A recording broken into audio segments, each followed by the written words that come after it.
Lá em Atos, capítulo 3. Glória a Deus, aleluia. O Senhor foi palestrando comigo nessa passagem semana passada. Eu até anotei algumas coisas que Deus foi falando comigo. Atos, capítulo 3, a partir do versículo 1. Hoje é dia do pastor. Gostaria de desejar feliz dia dos pastores aos pastores que estão aqui, que são minhas referências. Pastor Amaro, pastor Alcino, pastor Aluno do Pará, que Deus te abençoe. A pastora Néia, o pastor Cláudio, desculpa, pastor Cláudio, tu mora no meu coração. É que agora não foi na mente na hora, mas pastor Mauro que um dia, né, pastor, quebrou um galho nosso tocando bateria, foi benção.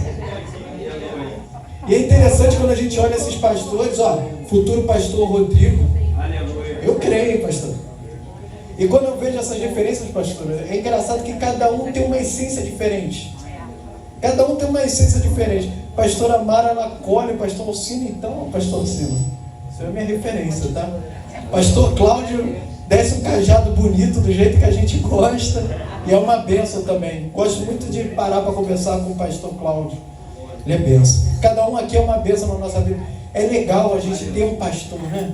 O que seria de nós ovelhas se nós não tivermos um pastor? Primeiro, grande pastor que está lá no céu. E segundo, essas referências que Deus colocou aqui na terra. Então vamos ler lá em Atos, capítulo 3. Abaixa só um pouquinho o microfone, por favor. Amém.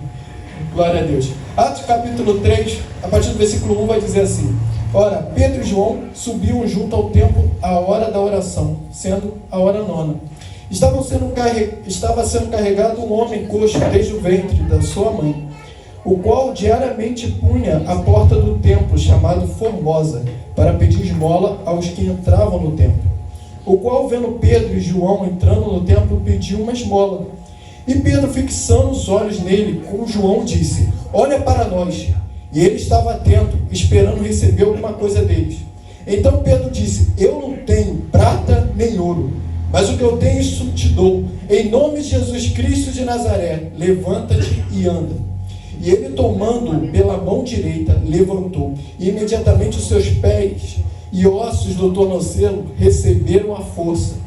E saltando, ele se pôs em pé e andou. E entrou com eles no templo, andando e saltando e louvando a Deus. Glória a Deus, pode se sentar. Mas a passagem me deixa sem palavras.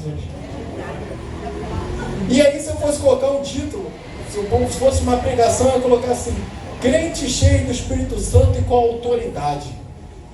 Aqui a gente vê um Pedro com autoridade que puxa aquele homem, cura, através do nome de Jesus.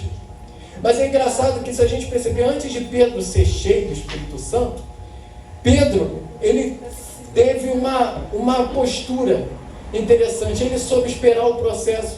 Porque lá em Atos 1, vai dizer que Jesus fala para eles não irem até Jerusalém, até que descesse com fogo. Mas lá em Atos 2, eles são revestidos com fogo, para que em Atos 3, eles conseguissem fazer aquelas obras e maravilhas. A Bíblia vai dizer que até a sombra de Pedro curava. Eles colocavam os doentes perto, para quando Pedro passasse, eles fossem cheios do Espírito Santo e fossem curados.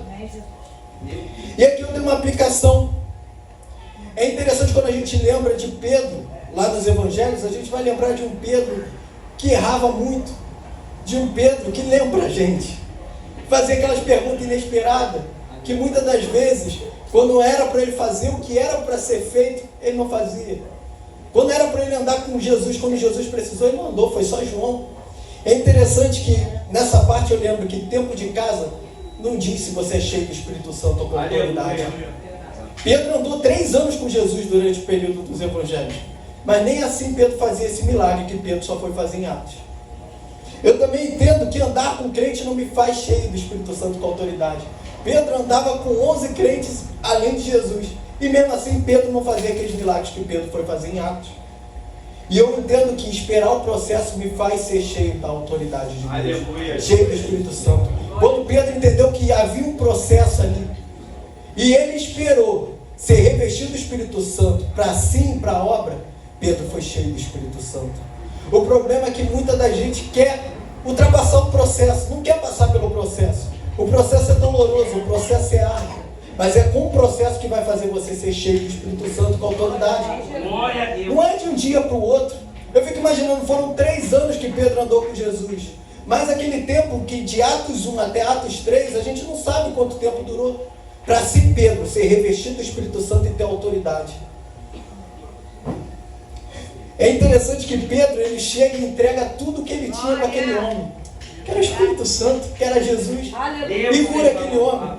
E também aquele homem não podia entrar no templo, pastor. Lá em 2 Samuel, vai dizer, no capítulo 1, vai dizer que os cegos e os coxas não podiam entrar dentro do templo. Então aquele homem, ele ficava na porta do templo pedindo esmola, mas não era porque ele queria. Porque ele também não podia ter uma profissão. A única coisa que ele poderia fazer é ficar na porta do templo pedindo esmola. Eu fico pensando aqui como a gente é abençoado, porque a gente pode estar dentro do templo hoje. Naquele tempo tu não podia entrar dentro do templo se você fosse coxo, se você fosse cego. E aquele homem ficava vendo aqueles homens de Deus entrando dentro do templo e ele não podia entrar. Ficava vendo gente com saúde podendo trabalhar e ele não podia trabalhar. Mas a partir do momento em que Deus usou Pedro e levantou aquele homem teve dignidade. Aquele homem não poderia somente entrar dentro do templo, ele poderia adorar dentro do templo. Ele poderia cultuar, coisa que antes ele não poderia fazer. Quantas das vezes nós estamos dentro do templo, mas a gente não consegue cultuar de coração? A gente está dentro do templo, mas dentro de nós estamos coxos. A gente vê o movimento, mas não consegue sentir o movimento. O templo, Jesus mesmo vai falar que o templo é a gente. Eis que estou à porta e bato. Mas muitas das vezes a gente não quer deixar ele entrar. O problema está na gente, não está no templo. A gente acha que a igreja vazia, Deus não está. Deus está na igreja vazia e na igreja cheia. Deus está ali na porta do templo. Não precisa você ver movimento para sentir a presença de Deus. Não precisa barulho para você sentir a presença de Deus. Pode ser na cena uma coisa leve, que a presença de Deus vai estar aqui.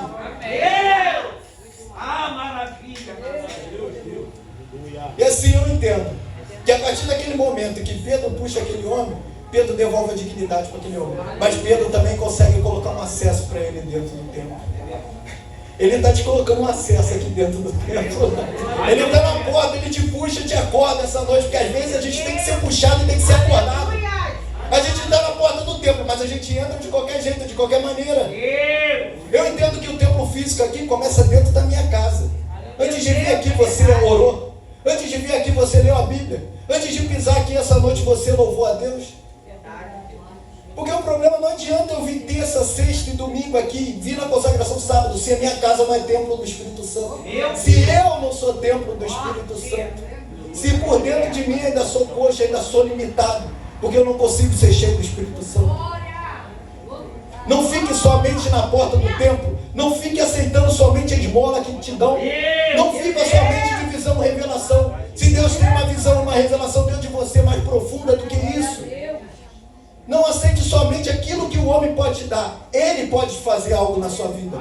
Ele pode usar você. Não queira ser somente que os outros te usem. Não seja somente aquele que só é orado e nunca ora. Seja você um Pedro. Seja você um homem, uma mulher cheia da autoridade de Deus, cheia do Espírito Santo. E assim eu agradeço a minha oportunidade.